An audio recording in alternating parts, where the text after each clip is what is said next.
নমস্কার বন্ধুরা, welcome back to my channel Mishmi kitchen with blogs. আশা করি তোমরা ভালো আছো, সুস্থ আছো, আর আমিও ভালো আছি, সুস্থ আছি। মাছটা কিন্তু আমার দেশের বাড়ির পুকুরের মাছ।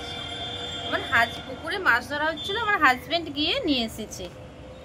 কত বড় সাইজের দেখো বন্ধুরা, কত বড়। আর এই মাছ দিয়েই তোমাদের বানিয়ে দেখাবো কাতলা কালিয়া।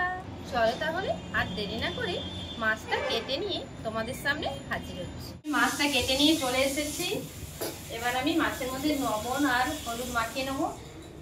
আমার আজকে যেহেতু এতটা মাছ লাগবে না, যতটা পরিমাণে লাগবে সেই মাছগুলোই আমি নিয়ে নিচ্ছি। আমার কতগুলো মাছ বেরিয়েছে, একটা মাছে 30 পিস মাছ বেরিয়ে গেছে। বন্ধুরা, এই মুড়োটা দিয়ে তোমাদের আর একদিন একটা নতুন রেসিপি বানিয়ে দেখাবো, তাই মুড়োটা আজকে আমি রান্না করব না।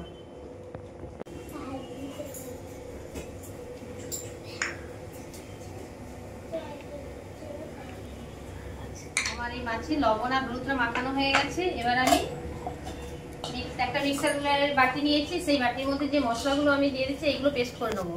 আমার লাগছে আদা,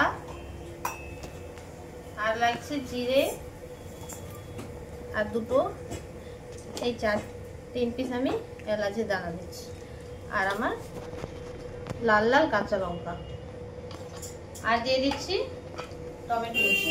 সবগুলো একসঙ্গে আমি পেস্ট করে নেবো।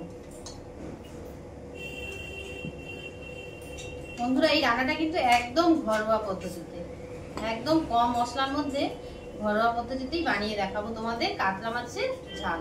গ্রামে যেহেতু শীতলা মায়ের পুজো হচ্ছে, তাই জন্য আমি এই রান্নাতে কোনো আমিষ জাতীয় মশলা দেবো না, সব নিরামিষ মশলাগুলো দিয়ে দিয়েছি। এইটা এবারে আমি পেস্ট করে নেবো। চলো বন্ধুরা, তাহলে রান্নাঘরে দেখা হচ্ছে।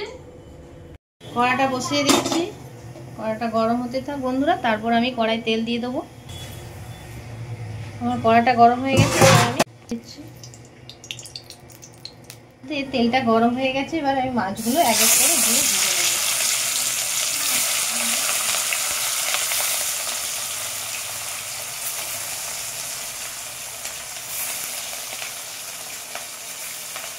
মাছগুলো এবার উল্টে নেব। এটা একদম লাল লাল করে ভেজে নিতে হবে। সবগুলো মাছ আমি লাল লাল করে ভেজে নেব। আমার সব ভাজা হয়ে গেছে। এবার আমি মাছের ঝালটা বসিয়ে দেবো। আমি কড়াই যে মাছ ভেজেছিলাম সেই তেলের মধ্যে আরেকটু তেল দিয়ে দেবো। আমার তেলটা গরম হয়ে গেছে। এবার আমি যে মিক্সার গ্রাইন্ডে যে মশলাটা পেস্ট করে রেখেছিলাম সেই মশলা পেস্টটা দিয়ে দেবো। তোমাদের তো আগেই বলেছি আমাদের গ্রামে শীতলা মায়ের পুজো হচ্ছে, ওই জন্য আমি পেঁয়াজ আর রসুনটা এই রান্নায় দিতে পারছি না, তাই একদম ঘরোয়া স্টাইলে মাছের ঝালটা বানিয়ে তোমাদের দেখাচ্ছি। এবার আমি পরিমাণ মতো লবণ আর পরিমাণ মতো হলুদ দিয়ে দিচ্ছি। ভালো করে এটা কষিয়ে নেব।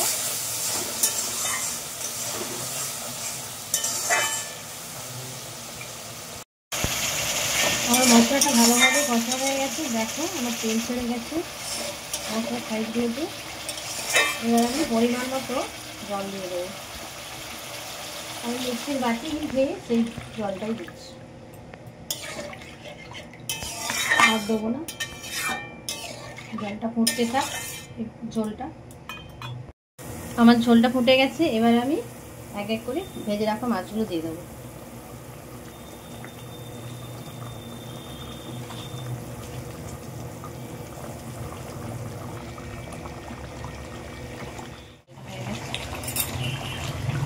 বন্ধুরা, আমার মাছের জালটা হয়ে গেছে। দেখো বন্ধুরা কত সুন্দর হয়েছে। বন্ধুরা, তোমরা যদি এইরকমই একদম কম মশলা দিয়ে এইরকম একটা ঝাল বাড়ির সকলকে খাও, পেট তো ভরবেই আর মনও ভরে যাবে সবাই। তোমরা কিন্তু ভুলো না বাড়ির সকলকে খাইবে এইরকম একটা রেসিপি বানিয়ে।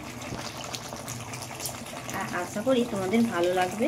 তোমাদের ভালো লেগে থাকলে লাইক, কমেন্ট, শেয়ার আর সাবস্ক্রাইব করে পাশে থাকা বেল আইকনটা টুং টুং করে বাজিয়ে দিতে ভুলো না।